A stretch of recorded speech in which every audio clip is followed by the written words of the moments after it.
it's time to plan our single page application. So let's see how we design single page apps, considering Gmail as an example. So we can start with the main page, or we can call it a shell page of the application. That shell page can have other common parts which will be available throughout the application. Like here in our case, this header and the navigation on the left. Then we need to decide a container where we are going to load other pages or partials. So here in our Gmail app, we can consider this area as the container for partials. Then we need to decide the partials which are going to load as I navigate through my application. Like this list of emails can be a partial which will be loaded in my shell page at the start of the application. And when I'm going to click on any of the email from the list, it's going to open details about that email, and this can be my another partial.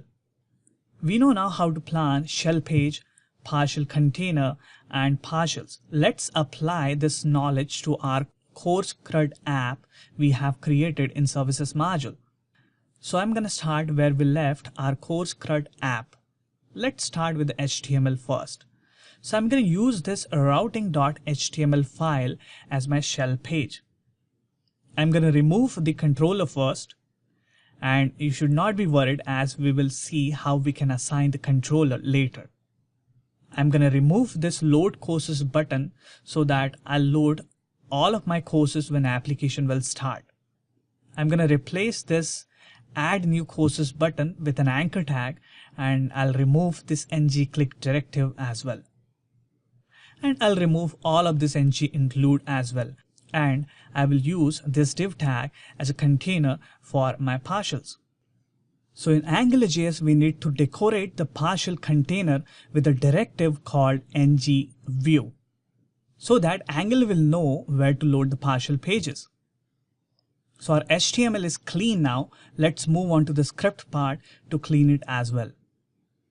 First, I'm going to remove all of these state variables I was using for showing and hiding different views. And I'm going to also remove these functions. I don't need to manage my view state here inside my control now. Also, let's rename our controller with a new name, say course controller. Cool. So our controller is also cleaned. Now we got our shell page ready and cleaned with the container to load the partials. Next, let's create the partials. But luckily, we don't need to do that as our partials are already in place here inside our partials folder. So it's always good to create partials and load it using ng-include so that we can use them even with routing. So now, as everything is in place, next step is to configure all of this together to make a complete single page application.